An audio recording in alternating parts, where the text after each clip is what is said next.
के चैनल में मैं आप लोगों का बहुत बहुत स्वागत करता हूं। देखिए जो डीआरडीओ होता है ना, defence research and development organisation, कल इसकी तौर से 1901 वैकेंसी का नोटिफिकेशन रिलीज किया गया था। इसमें डीआरडीओ ने 2 पोस्ट के लिए वैकेंसी निकाली थी। इनके बारे में मैंने कंप्लीट जानकारी अपनी कल वाली वीडियो में दे दी थी। फिर भी बहुत सारे बच्चों के डाउट थे कि सर जो बीटेक है वो एलिजिबल है या नहीं है, जो एमएससी है वो एलिजिबल है या नहीं है। उसके बाद बहुत सारे बच्चे पूछ रहे थे अगर हम लोगों ने पीएचडी किया है वो एलिजिबल है या नहीं है। और उसके बाद एक और डाउट जो आ रहा था बच्चों का कि इसमें जो अगर हमने फिजिक्स जो है ना सर, कोई भी हमारा अगर सब्जेक्ट था, जो हमारी जो डिग्री थी उसमें हमने 2 ईयर पढ़ा है या नहीं है, क्या ये हम फॉर्म फिल कर सकते हैं या नहीं है। फिर मेन जो डाउट था इसका, जो इसके एग्जाम के रिगार्डिंग था कि इसका जो सिलेबस है क्या होगा। इसके सारे जो डाउट है ना, जितने भी आप लोगों के हैं, मैं सारे डाउट आपके क्रिस्टल क्लियर कर दूंगा। ये सारी जानकारी मैं डीआरडीओ के ऑफिशियल नोटिफिकेशन से आप लोगों को दूंगा। चलिए मैं आप लोगों को इसका ऑफिशियल नोटिफिकेशन दिखा देता हूं। ये डीआरडीओ की तरफ से इसका ऑफिशियल नोटिफिकेशन है। इसमें डीआरडीओ ने कौन सी पोस्ट के लिए रिक्रूटमेंट निकाली थी? 2 पोस्ट है। कौन कौन सी? एक तो है सीनियर टेक्निकल असिस्टेंट की और दूसरी कौन सी पोस्ट थी? टेक्नीशियन की। उसके बाद मैं आप लोगों को ये दिखा देता हूँ इनकी जो एलिजिबिलिटी क्राइटेरिया था वो क्या क्या है। सबसे पहले हम लोग देखेंगे जो सीनियर टेक्निकल असिस्टेंट है ना, इसका एलिजिबिलिटी क्राइटेरिया क्या है। मैं आप लोगों को अच्छे से जूम करके दिखा देता हूँ इन लोगों ने क्या क्या मेंशन कर रखा है। सबसे पहले आपके पास क्या होना चाहिए? बैचलर डिग्री इन साइंस, यानी आपके पास बीएससी की डिग्री होनी चाहिए।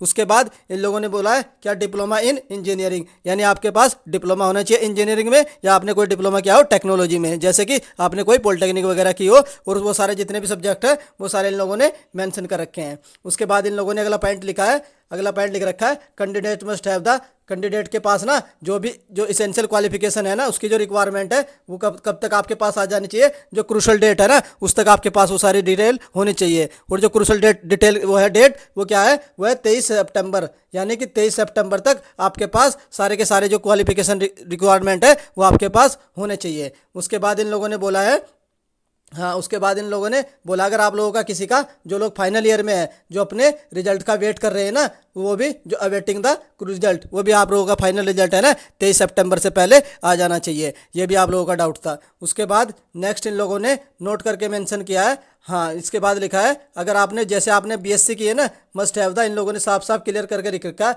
अगर आपने बीएससी की है तो आपके पास कम से कम एटलीस्ट 2 ईयर में जो भी कोर्स होगा बीएससी का, उसमें जो भी सब्जेक्ट जिस भी सब्जेक्ट से आपने बीएससी किया वो आप लोगों ने पढ़ा होना चाहिए। तो ये भी बीएससी में मेन क्वेश्चन बहुत सारे बच्चों का आ रहा था। उसके बाद से बहुत सारे बच्चे पूछ रहे थे जो हायर क्वालिफिकेशन है सर वो एलिजिबल है या नहीं है। तो उसके रिगार्डिंग भी मैं आप लोगों को सबसे जो हाईलाइट पॉइंट है वो करके दिखा देता हूँ। इन लोगों ने साफ साफ मेंशन कर रखा है candidate possessing the higher qualification, that is अगर आपके पास एमएससी है या फिर उसके बाद इन लोगों ने बोला है अगर आपके पास कोई और, जैसे कि अगर आपने बीटेक की डिग्री है या आपके पास बीए की डिग्री है, अगर आपके पास पीएचडी की डिग्री है, ये बहुत सारी एक्सेट्रा डिग्री है, अगर ये आप लोगों ने कर रखी है तो आप लोग जो होंगे ना इस फॉर्म को अप्लाई नहीं कर पाएंगे। इन लोगों ने साफ साफ बोला है डज नॉट एंटाइल एनी कैंडिडेट, यानी आप लोग इस फॉर्म को एलिजिबिलिटी नहीं है अगर आप लोगों ने हायर क्वालिफिकेशन कर रखी है। तो आई थिंक ये आपका जो हायर क्वालिफिकेशन वाला डाउट था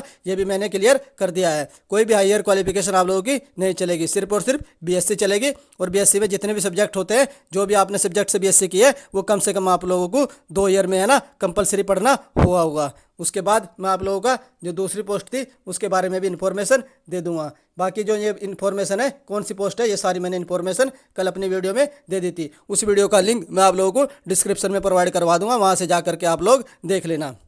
उसके बात करें जो दूसरी पोस्ट थी, दूसरी पोस्ट कौन सी थी?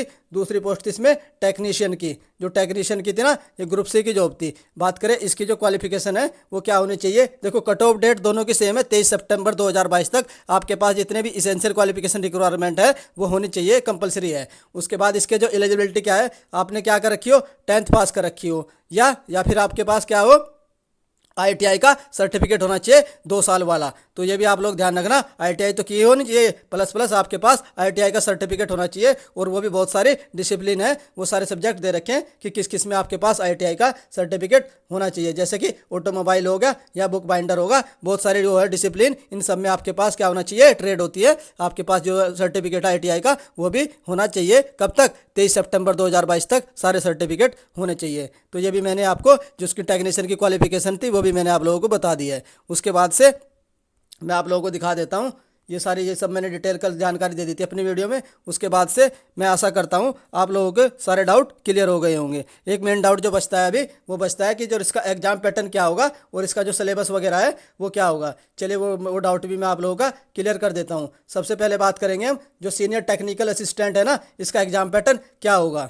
इसके बारे में इन लोगों ने साफ साफ 3.6 नंबर पैराग्राफ है ना, इसमें मेंशन कर रखा है। जो इसका एग्जाम होगा कितने टायर में होगा, टायर 1 होगा और टायर 2 होगा, 2 टायर होंगे। और जो टायर 1 होगा ना, CBT फॉर स्क्रीनिंग, ये कैसा होगा, ये नॉन टेक्निकल होगा, जिसमें आप लोगों को मैथ, रीजनिंग, GK, GS, ये एक्सेट्रा सब्जेक्ट और इंग्लिश ये सब पूछे जाएंगे। उसके बाद क्या होगा, अगर आप लोग टायर 1 जो एग्जाम दोगे ना, इसमें इन्होंने कैटेगरी वाइज क्राइटेरिया भी सिलेक्ट रखा है कि टायर 1 में अगर आप अनरिजर्व से बिलोंग करते हो तो आपको 40% मार्क्स करना कंपलसरी है। अगर आप अदर कैटेगरी से बिलोंग करते हो तो आपको कितना 35% मार्क्स करना कंपलसरी है।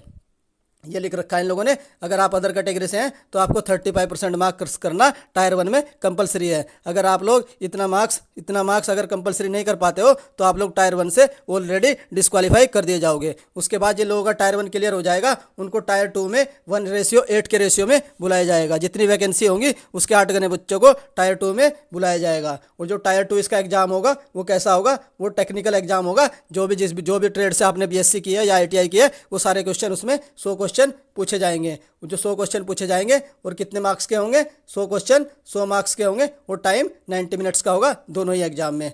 तो ये भी आप लोगों को अच्छे से क्लियर हो गया होगा।